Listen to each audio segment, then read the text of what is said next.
Hermanos, muy buenas noches. Durante estas últimas 52 semanas de cápsulas bíblicas hemos visto innumerables enemigos de la armonía, que es el tema que hoy nos toca. Sí, hermanos y amigos, 52 semanas que equivalen a un año.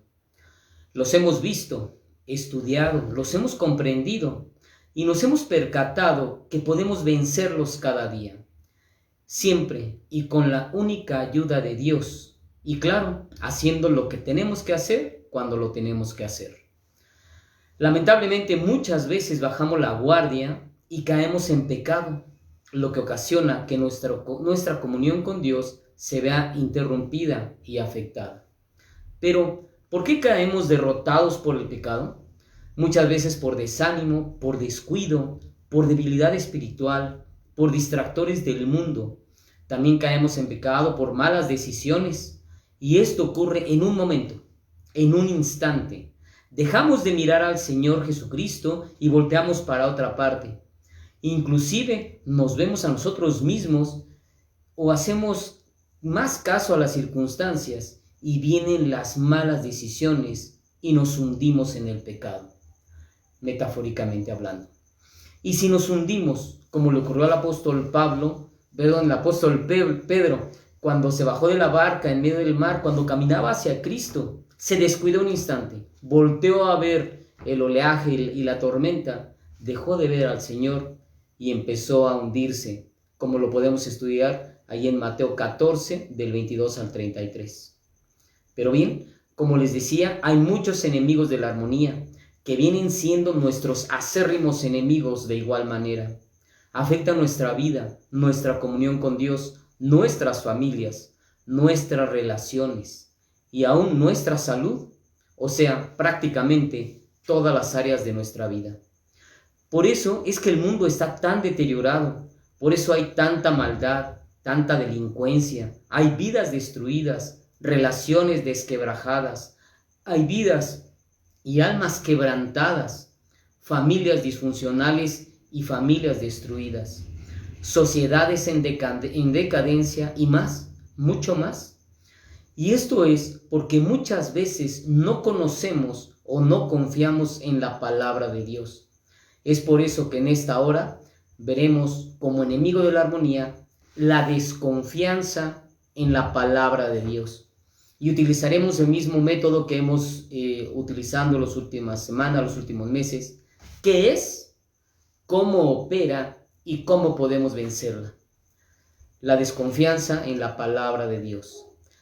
Bien, pues iniciemos. 1. ¿Qué es la desconfianza? La Real Academia de la Lengua Española la define sencillamente como falta de confianza. Pues yo me quedé así como falta de confianza. Entonces, ¿qué es la confianza? Hay que ahondar un poco más para entender el concepto. ¿Qué es la confianza?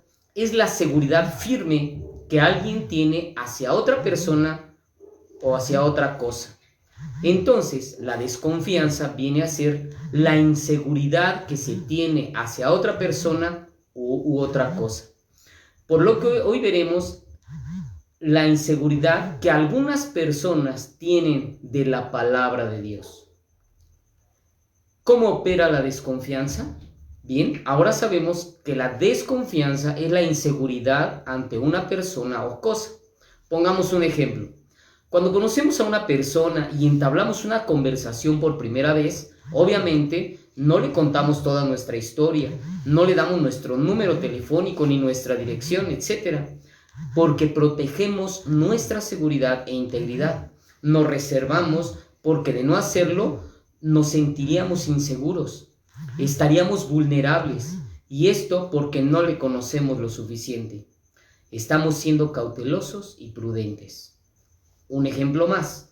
Cuando estamos aprendiendo a manejar, somos desconfiados con el vehículo porque no le conocemos. Somos inclusive desconfiados con nosotros mismos y es natural porque no tenemos experiencia delante del volante y actuamos con cierta inseguridad. Bueno, eso es bueno.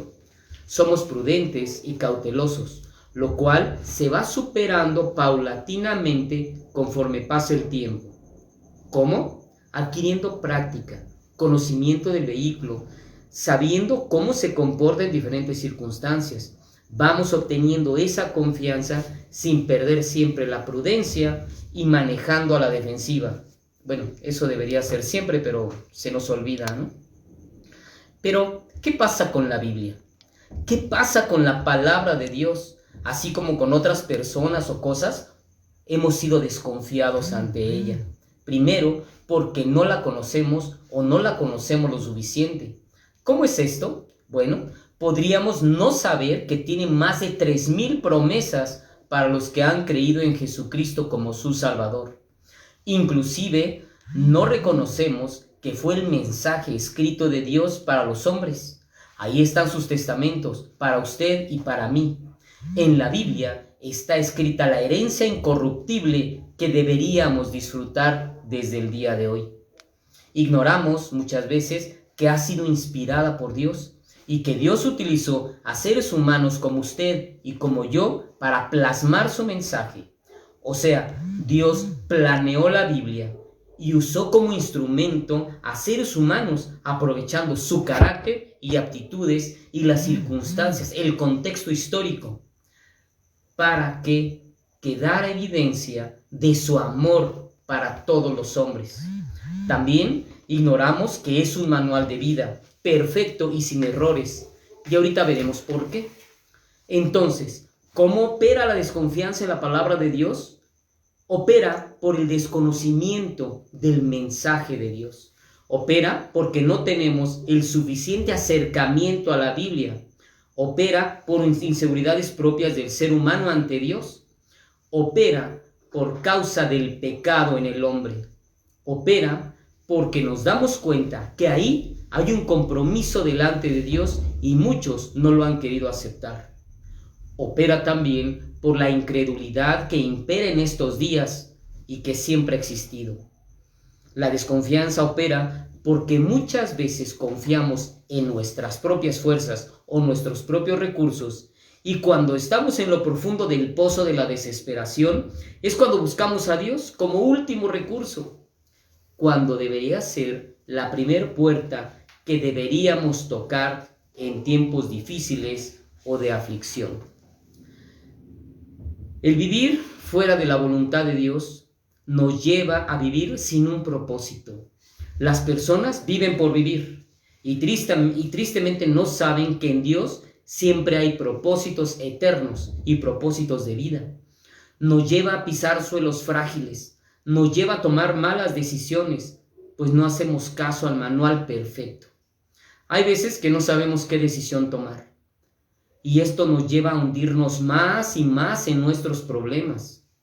Desconfiar de la palabra de Dios nos lleva por un mal camino.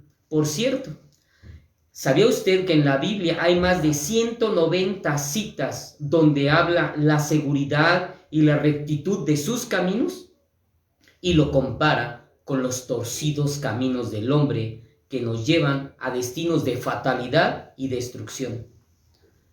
Eso nos lleva a la condenación eterna. Así opera la desconfianza en la palabra de Dios. Punto 3. ¿Cómo podemos vencer la desconfianza en la palabra de Dios?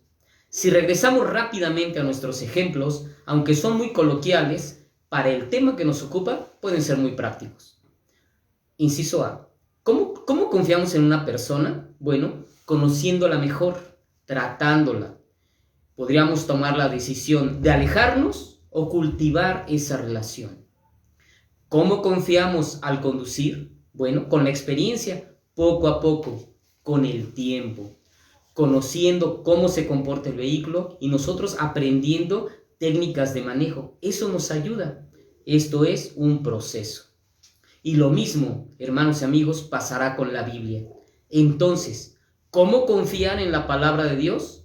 Conociéndola, estudiándola, apropiarnos de las más de 3,000 promesas de Dios, confiando en Dios, y no solo cuando estamos en problemas, sino agradeciéndole cuando estamos en tiempos de bonanza, y saber cómo aprovechar mejor ese tiempo en cualquier circunstancia de la vida. Ahí está el manual para usted y para mí, y está a su disposición. La Biblia, el manual de Dios, está a nuestra disposición. Y si usted y yo no la leemos, imposible será que la conozcamos y que confiemos en ella. Dice Juan 5:39, escudriñad las Escrituras porque a vosotros os parece que en ellas tenéis la vida eterna y ellas son las que dan testimonio de mí. En otras palabras, Dios nos dice, estudia profunda y continuamente la Escritura, la palabra de Dios, y encontrarás la vida eterna. Encontrarás larga vida y vida después de la muerte. Es un buen manual que te llevará al cielo y además podrás aprender de aquel que murió por ti y por mí, que es el Señor Jesucristo. En Hebreos 4:12, veamos cómo se describe la Biblia a sí misma. En Hebreos 4:12 dice así, porque la palabra de Dios es viva y eficaz y más cortante que toda espada de dos filos, y penetra hasta partir el alma y el espíritu, las coyunturas y los tuétanos, y discierne los pensamientos y las intenciones del corazón. En otras palabras, la palabra de Dios va a penetrar en sus más profundos pensamientos, en sus sentimientos, en sus intenciones. También va a curar, va a proveer, va a aliviar, va a sanar, va a redarguir, va a transformar nuestras almas, nuestros pensamientos, va a trabajar en nuestro ser para que conozcamos mejor a Dios y nos percatemos del gran amor que tiene para usted y para mí. Dese esa oportunidad. Dios no defrauda a nadie. También en 2 Timoteo 3, 16 y 17 dice, toda la Escritura es inspirada por Dios y útil para enseñar, para redarguir, para corregir, para instruir en justicia, a fin de que el hombre de Dios sea perfecto, enteramente preparado para toda buena obra. Hermanos y amigos, Dios es el autor absoluto. Solamente utilizó seres humanos para dejar su mensaje por escrito. Y de esta cita, 2 Timoteo 3, 16 y 17, podemos aprender lo siguiente. Primero, es útil y tiene varios propósitos. Enseñar. Son las clases que Dios nos dejó y nos da en forma permanente y eso nos hará más sabios. Redarguir es convertir el argumento contra quien lo hace. Esto quiere decir que no hay argumento contra Dios a quien verdaderamente le cree. Corregir nos habla de enmendar, retocar, subsanar, reorientar, advertir, amonestar, prevenir, reprender, mejorar y reorganizar. ¿Quiere usted eso en su vida? También nos dice instruir en justicia. Hermanos y amigos, ¿cuántas veces nos hemos visto impotentes o rebasados ante la injusticia? Bueno, en la palabra de Dios podemos encontrar una instrucción en justicia. Y todo esto con un propósito para el hombre. Dice, a fin de que el hombre sea perfecto. Esto me habla de madurez, que reaccione ante las necesidades y prioridades en forma efectiva y eficiente. Y enteramente preparado nos habla y nos dice, será un hombre con capacidades y habilidades para cumplir una tarea. Son esos propósitos que Dios tiene para nosotros y que Dios quiere para nosotros. Hermanos y amigos, después de este breve estudio y análisis, la decisión es de cada persona. Hoy la decisión es de usted. Pero quiero decirle que con más de 20 años estudiando la palabra de Dios y que todavía me falta mucho, he visto en carne propia, en vida propia, el amor y la fidelidad de Dios en los que en Él confían. Hermanos y amigos, la palabra de Dios es verdad. La mejor decisión que podemos tomar es confiar en Dios, confiar en sus promesas y confiar en su palabra. Venzamos este enemigo de la armonía que es la desconfianza en la palabra de Dios. Hermanos y amigos, que Dios les bendiga.